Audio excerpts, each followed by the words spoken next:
Friends, तृप्ति की live channel में आपका स्वागत है। मैं हूं तृप्ति। आज मैं आपको बताती हूं घर में कुछ ज़रूरी बातें।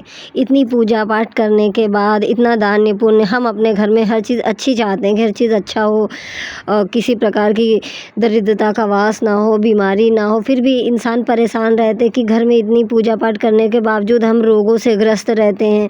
घर में इनकम के स्रोत नहीं होते हैं, बीमारियों ने डेरा डाल रखा है, बच्चे का पढ़ाई में मन नहीं लग रहा है। ये सब किस कारण से हो रहा है? क्या है ऐसी चीज़ें जिससे हमारे घर का वास्तु दोष बिगड़ा हुआ है, या कुछ कार्य करने के बावजूद उसमें सफलता नहीं मिल रही है, या हमारे घर में कुछ नकारात्मक शक्ति ने वास कर रखा है? कारण हमारे घर में दरिद्रता बढ़ती ही जा रही है और पैसा पानी की तरीके खर्च हो रहा है। कोई भी कार्य ठान रहे हैं वह पूरा नहीं हो रहा है और उपाय करने के बावजूद भी घर में दरिद्रता का ही वास हो रहा है। पूजा पाठ का कोई परिणाम नहीं निकल रहा है।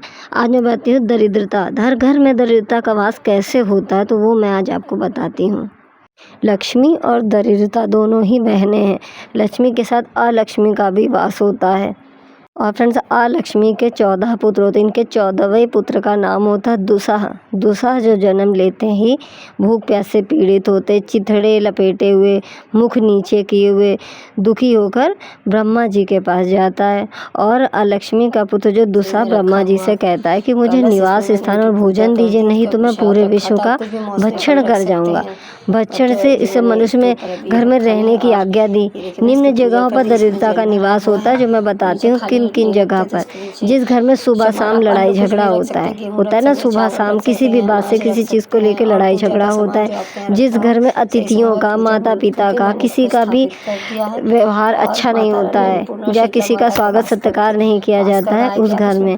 और जिस घर में दूसरों की बुराई या निंदा या दरिद्रता का वास होने लगती है उस जगह पर। और दूसरा चौथा है टूटे फूटे बर्तन, खाना पीना, जिस भोजन में कुत्ते की निगाह पड़ जाए, खाना वाले आसपास बैठे लोगों से बिना पूछे खाना शुरू कर देना, यहाँ पर दरिद्रता का वास होता है। कच्चे या पके अन्न का अनादर करना दुख को अपने ही पास आमंत्रित करता है। और छठा है जिस घर में गाय भैंस घोड़ा गन बिना खाए पिए बंधे रहें, और जहाँ भूख प्यास से पीड़ित तो होती ना, उनकी आत्मा कहती कि अरे मैं तो मुझे तो दुख है कि मैं खाना नहीं खा पा रहा, मुझे खाना नहीं दिया गया, तो ये भी हमारी दरिद्रता का मेन कारण है। और जिस घर में स्त्रियां खुश नहीं रहती हैं, स्त्रियों को पाबंदी दी जाती है, उनको मारा पीटा जाता है, वहाँ भी दुख सहना पड़ता है। घर में दान पुण्य नहीं होता है, पूजा पाठ नहीं की जाती है, गायों के लिए रोटी नहीं निकलती है, आप लड़ाई झगड़ा करते हैं और नित्य कर्म करना छोड़ देते, पत्नी की इज्जत नहीं होती, वहाँ पर लक्ष्मी का वास नहीं होता है और वहाँ पर ही दरिद्रता आती है। इसके लिए कहते हैं हमें घर में पेड़ पौधे, हरियाली, कुछ वृक्षों को जैसे तुलसी का पौधा, बेलपत्र का पौधा, ये घर में लगाने चाहिए। सुबह भगवान की पूजा करनी चाहिए। आप पंचमुखी बाबा की भी पूजा कर सकते हैं घर में। अपने पंचमुखी बाबा का वास आप अपने हनुमान जी के इष्ट देवी देवताओं की पूजा करिए। आपकी कुल देवी हो या माँ हो, उनकी पूजा करिए, क्योंकि हनुमान चालीसा का पाठ करिए, माता की पूजा करिए, घर में चौकी लगाइए माता रानी की, गरीबों को दान दें, गाय को ही एक रोटी दान दें, कुत्तों को खिलाएं, मंगलवार के दिन रोटी में घी लगा करके। यज्ञ परिवर्तन कराइए, यज्ञ कराइए आप 6 महीने में या साल भर में अपने घर में पूजा पाठ कराएं, जिससे होते घर में कुछ किसी भी नकारात्मक ऊर्जा का वास होता है वो चला जाता है। यज्ञ होना बहुत ही काफ़ी धर्म ग्रंथों में भी पवित्र माना गया। पूजा पाठ को काफ़ी अच्छा किया। आप अपने घर में ज्योति जलाएं माता की, और दीपक रोज़ सुबह शाम जलाना चाहिए। मैं तुलसी के पेड़ के नीचे भी दीपक जलाना चाहिए और माँ भगवान की सेवा भाव करना चाहिए। उनको भोग समर्पित करें, उनसे अपनी कष्ट परेशानी और जो भूल चूक हुई उसकी क्षमा मांगनी चाहिए। अपने दुखों को दूर करने के लिए अपने गलतियाँ माननी चाहिए कि हाँ, या कोई गलती हो जाए भूल चूक, अपने इष्ट देव से प्रार्थना करें अपने घर की रक्षा के लिए। प्याऊ लगवा दें या पानी दान दें, चिड़ियों को पक्षी को दाना डालें, उनको पानी दें। दूसरों की निंदा ना करें, बुराई मत करें बिल्कुल भी। घर में पूजा स्थल में आप घंटी की ध्वनि बजाए गरुड़ घंटी जो होती है, जिस घंटी के ऊपर गरुड़ देवता का गरुड़ बने होते हैं चित्र में, उन घंटी का वास करें। शंख का नाद करें सुबह शाम। शंख की ध्वनि से होता है ना जिसकी सारी रोग द्वेष बीमारी कलह बुरी से बुरी साया सब घर से हट जाता है।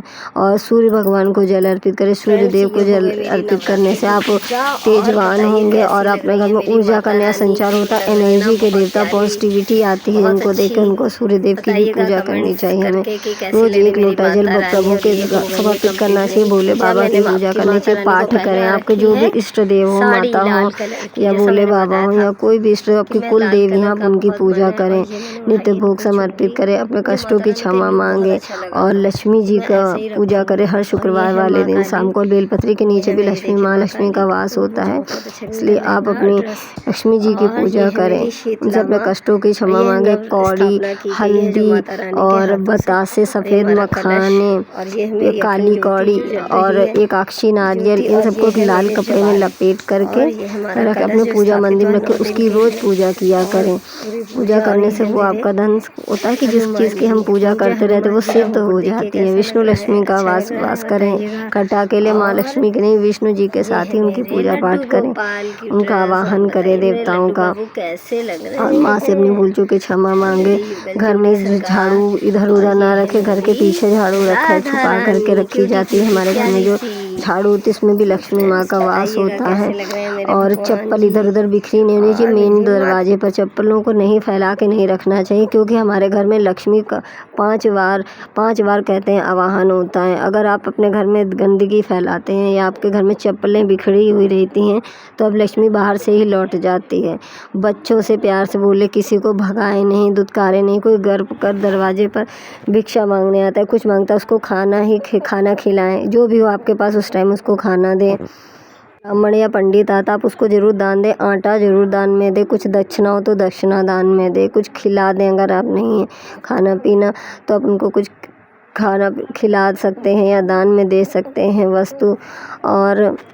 और अपने घर में आप इतवार मंगल को लोबान का धुआं का दे सकते हैं। लोबान का धुआं दीजिए और पेड़ पौधों को लगाइए, इससे नई ऊर्जा का संचार हो। अपने इष्ट देवों की पूजा पाठ करिए ज़रूर सुबह शाम। अपने घर में लड्डू गोपाल को स्थापित करिए, उनको भोग लगाइए, उनको खाने को दीजिए।